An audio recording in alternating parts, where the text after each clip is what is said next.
सभी बच्चों को मेरा नमस्कार। बच्चों, 00 मैथ्स चैनल पर आप सभी का स्वागत है। हम लोग पिछली वीडियो में क्लास 10th मैथ्स में द्विघात समीकरण का रिवीजन कर रहे थे। आज मैं आपको कुछ क्वेश्चंस बताने वाला हूं जो कि आपके बोर्ड एग्जाम में पूछे जा सकते हैं। तो चलिए स्टार्ट करते हैं। देखिए क्या है टॉपिक। आपको क्वेश्चन पूछा जाता है क्रमागत संख्याओं के ऊपर। तो देखिए आप कैसे मानेंगे क्रमागत संख्याएं। जैसे आपको कभी भी माननी हो दो क्रमागत धन पूर्णांक। धन पूर्णांक हम जानते हैं 1 2 3 एंड सो ऑन, ठीक है। तो दो क्रमागत धन पूर्णांक जब भी मानने हो तो आप क्या माना करिए, हमेशा x x प्लस 1। देखिए क्रमागत बोला है, इसलिए हम जैसे 2 आया 2 के तुरंत बाद क्या आएगा 3 आएगा, 10 आया तो 10 के तुरंत बाद क्या आएगा 11, मतलब लगातार दो पूर्णांक, ठीक है। तो हम क्रमागत धन पूर्णांक अगर मानने होंगे तो हम मानेंगे x प्लस 1, ठीक, पहली चीज। दूसरा है दो क्रमागत सम धन पूर्णांक अगर मानना हो। देखिए यहाँ सम लगा दिया तो आप जानते हैं सम संख्याओं के बीच का अंतर कितना होता है, 2 का। जैसे आप बात करें 6, तो 6 के बाद अगली जो सम संख्या होगी वो 8 होगी, 8 के बाद अगली 10 होगी, तो कितने का गैप आ रहा है 2 का, ठीक है। तो अगर मैं कहूं कि x एक सम संख्या है, अगली सम संख्या क्या होगी x प्लस 2, ठीक है। इसी तरीके से अगर विषम संख्या माननी हो, विषम धन पूर्णांक, तो आप जानते हैं जैसे 3 विषम है, 3 के बाद अगला विषम कौन सा होगा 5, 5 के बाद अगला क्या होगा 7, तो फिर से 2 का अंतर है। तो अगर मैं मान लूं x एक विषम धन पूर्णांक है तो अगला धन पूर्णांक क्या होगा x प्लस 2, ठीक है। ये बात ध्यान रखिएगा आप कि जब भी क्रमागत धन पूर्णांक हो तो x प्लस 1 एक का अंतर, और जब सम या विषम पूछेगा तो 2 का अंतर, x प्लस 2, ठीक है। चलिए क्वेश्चन देखते हैं इस पर बेस्ड। जैसे क्वेश्चन क्या है, दो क्रमागत धन पूर्णांक याद कीजिए जिनके वर्गों का योग कितना है 365। अब देखिए जैसे ही बोला दो क्रमागत धन पूर्णांक तो आप कैसे मानेंगे, माना दो क्रमागत धन पूर्णांक क्या है x तथा x प्लस 1। अब प्रश्नानुसार क्या कह रहा है, इनके वर्गों का योग, मतलब x का स्क्वायर प्लस x प्लस 1 का स्क्वायर, इन दोनों के वर्ग करो और उनको जोड़ दो, कितना दिया 365, ठीक है। इसको देखिए हमने सिंप्लीफाई किया। अभी सिंप्लीफिकेशन आपको खुद सीखना है, और सिंप्लीफाई करके हमको एक इक्वेशन मिल गई, क्या मिल गई 2x square plus 2x minus 364 equal to 0, 2 common ले लिया, ब्रैकेट में बचा x square plus x minus 182 equal to 0। अब देखिए 2 तो 0 हो नहीं सकता, तो या तो इसको लिखिए या नहीं भी लिखिए, जैसे 2 इधर 0 के बटे में आएगा तो 0 हो जाएगा, 0/2 0। तो इक्वेशन आपकी क्या बचेगी x square plus x minus 182 equal to 0। अब इसको सॉल्व करने के दो तरीके, कौन कौन से, एक तो तरीका है आप फॉर्मूला लगा लीजिए सूत्र विधि द्वारा, तो तुलना करा लेंगे a बराबर 1, b बराबर 1, c बराबर माइनस 182, ठीक है। फिर ये फॉर्मूला लगा देंगे, इसको हम श्रीधराचार्य फॉर्मूला भी कहते हैं। ये फॉर्मूला लगा देंगे तो देखिए आपका आंसर आ गया। सॉल्व करते हुए क्या आंसर आ गया, x बराबर 13। देखिए प्लस चिन्ह लिया, प्लस चिन्ह लेने पर तो आपका नहीं आया, माइनस चिन्ह क्यों नहीं लिया। अब देखिए अगर माइनस चिन्ह लेंगे तो माइनस में आंसर आएगा, जबकि क्वेश्चन पूछा गया धन पूर्णांक का, तो माइनस का हमारे लिए कोई मतलब नहीं, ठीक है। ओके नेक्स्ट देखिए आप, अगर आप फैक्टराइजेशन से करना चाहें गुणनखंड विधि द्वारा, तो देखिए इसके 14 गुणा 13 फैक्टर मिलेंगे। तो इस तरीके से हमने इसको सॉल्व किया, ये सब मैं आपको पिछली वीडियो में सिखा चुका हूं, तो अगर आप नहीं समझ पा रहे हैं तो आप वहां से जाके देखें, बहुपद में भी सिखाया हूं और द्विघात समीकरण में भी सिखाया। तो देखिए दो आंसर आ गए, x बराबर -14 और x बराबर 13।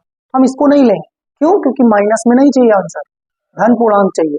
तो देखिए अगला क्या बचा, ठीक है। तो देखिए अगला क्या बचा, x बराबर 13 एक आंसर आ गया, और x प्लस 1 मतलब 14, तो संख्याएं क्या हो गई 13 और 14, ठीक है। एक और क्वेश्चन देखते हैं हम लोग।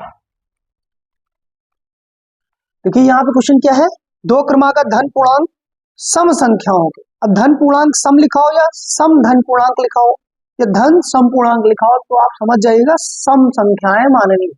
और कैसी, क्रमागत। हम कैसे मानते हैं, माना दो सम धन पूर्णांक क्या है जो कि क्रमागत हो, x तथा x plus 2। According to the question क्या कह रहा है, दोनों के वर्गों का योग 340। तो देखिए दोनों के वर्गों का योग कर दिया हमने, x square plus x plus 2 का होल स्क्वायर, योग बोला है तो इसलिए प्लस लगा दिया, ये इक्वेशन आ गई। अब देखिए इसको सिंप्लीफाई करना है आपको, तो देखिए यहाँ स्क्वायर ओपन कर दिया, a प्लस बी का होल ऑफ स्क्वायर के फॉर्मूले से ओपन कर दिया, और आप देखिए यहाँ तक हम पहुंच गए, कहां पर, x प्लस 14 और x माइनस 12 इक्वल टू 0।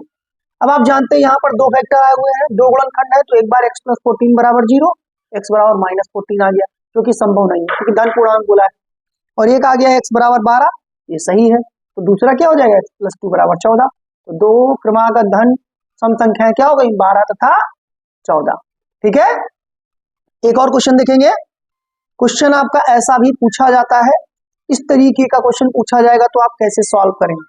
देखिए इसको सॉल्व करने का तरीका क्या है, या तो आप एलसीएम ले लीजिए, सिंप्लीफाई करिए और फिर उसको क्वाड्रेटिक इक्वेशन में कन्वर्ट करके गुणनखंड कर लीजिए या फॉर्मूला लगा के सॉल्व कर लीजिए। दूसरा मेथड क्या, देखिए यहाँ पर ये इन दोनों का एकदम उल्टा लिखा हुआ है, एक को अगर मैंने y मान लिया तो दूसरा क्या हो जाएगा, 1/y हो जाएगा ना।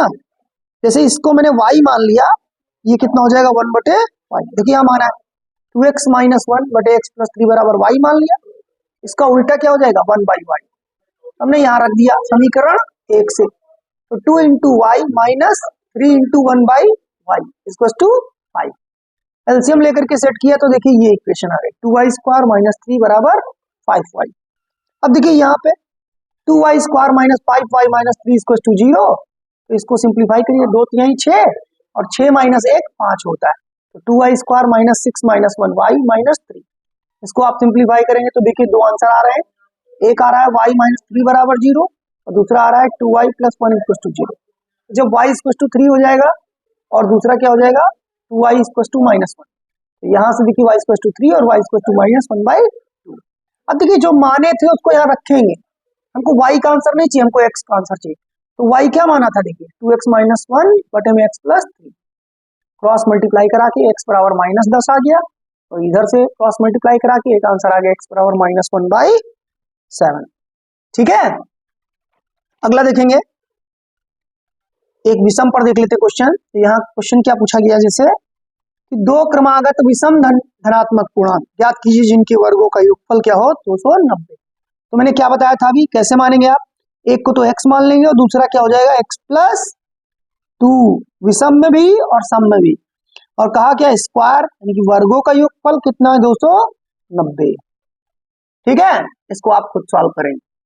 ठीक, एक और क्वेश्चन आपके लिए है, इसको सिंप्लीफाई करना है और सॉल्व करना है, तो क्या करेंगे, एलसीएम ले लेंगे, क्रॉस मल्टीप्लाई होगा, सॉल्व करके एक द्विघात समीकरण बनाएंगे और फिर आप उसको हल करेंगे। ये भी क्वेश्चन आपको करना है। एक क्वेश्चन और देखिए, 3x square minus 2 under root 6x plus 2 equal to 0 के मूल गुणनखंड विधि द्वारा ज्ञात कीजिए। तो देखिए बहुत आसान है, मैं फिर भी बता दे रहा हूँ। देखिए गुणनखंड कैसे करें, 2 3 6, अब 6 को देखिए रूट 6 लिखा तो रूट 6 लाना कंपलसरी। अब जानते हैं कि रूट 6 का गुणा रूट 6 से करेंगे तो 6 आ जाएगा, और रूट 6 प्लस रूट 6 करेंगे तो 2 रूट 6 आ जाएगा, मतलब आपके फैक्टर क्या हो गया, रूट 6 और रूट 6। तो हम क्या करेंगे, यहाँ पे वैल्यू रख दी है, देखिए 2 रूट 6 की जगह लिख दिए रूट 6 प्लस रूट 6। अब इसको देखिए ओपन किया ब्रैकेट, 4 पद हो गए, 2 2 पर कॉमन चाहिए, तो देखिए रूट 6 को हम रूट 3 इंटू रूट 2 लिख सकते हैं, और 3 को क्या लिख सकते हैं, देखिए 3 को लिख सकते हैं रूट 3 इंटू रूट 3 लिख सकते हैं, और 2 को क्या लिख सकते हैं, रूट 2 इंटू रूट 2। तो कोई पूछे इन दोनों में क्या कॉमन है, तो आप देखिए रूट 3 कॉमन ले लीजिए, साथ में x कॉमन ले लीजिए, तो ब्रैकेट में बचा रूट 3x माइनस रूट 2 और प्लस, और यहाँ माइनस, यहाँ कितना कॉमन इन दोनों में, देखिए रूट 2 कॉमन, तो ब्रैकेट में बचा root 3x minus root 2 equal to 0। Simplify किए तो आपके आंसर क्या क्या आ गए, रूट 2/3 रूट 2/3, मतलब दोनों मूल समान, तो आंसर हो गए रूट 2/√3 रूट 2/√3। ठीक है, एक क्वेश्चन और देखेंगे, लास्ट क्वेश्चन है आज का, k का धनात्मक मान ज्ञात कीजिए जिसके लिए समीकरण ये और ये दोनों क्या हो के मूल वास्तविक है। तो देखिए मूल वास्तविक के लिए कंडीशन क्या बताई थी मैंने, डिस्क्रिमिनेंट मतलब विविधकर क्या होना चाहिए, ग्रेटर देन इक्वल टू 0। अब देखिए यहाँ ये वाली इक्वेशन लिखी मैंने, तो यहाँ देखिए a बराबर 1, b बराबर k, c बराबर 64, तो फॉर्मूला क्या हो जाएगा, d ग्रेटर देन 0 के लिए k स्क्वायर माइनस मतलब b square minus 4ac greater than equal to 0। तो b क्या है, k स्क्वायर मतलब b की जगह k डालेंगे, k square minus 4 into a मतलब 1, c मतलब 64, k square greater than equal to 264। 256। तो k greater than equal to 16, क्योंकि यहाँ धन पूर्णांक बोला है, धनात्मक संख्या बोला है। 256 का अंडर रूट निकालेंगे 16 ही तो आएगा, तो मतलब k का मान 16 से बड़ा होना चाहिए। और इधर से देखेंगे यहाँ a बराबर 1, b बराबर -8, c बराबर k। इसको सिंप्लीफाई किया, देखिए b square minus 4ac, 64 minus 4k, 4k उधर ले जाएंगे तो 4k जो है छोटा हो जाएगा 64 से, 4 बटन जाएगा 16/4, मतलब यहाँ k का मान क्या आ जाएगा, k का मान आ जाएगा 16। तो देखिए k का मान 16 से बड़ा या बराबर, k का मान 16 या 16 से छोटा, इसका मतलब इन दोनों से हल क्या निकलता है, k का मान होना चाहिए 16। यही आपका आंसर, ठीक है, धन्यवाद।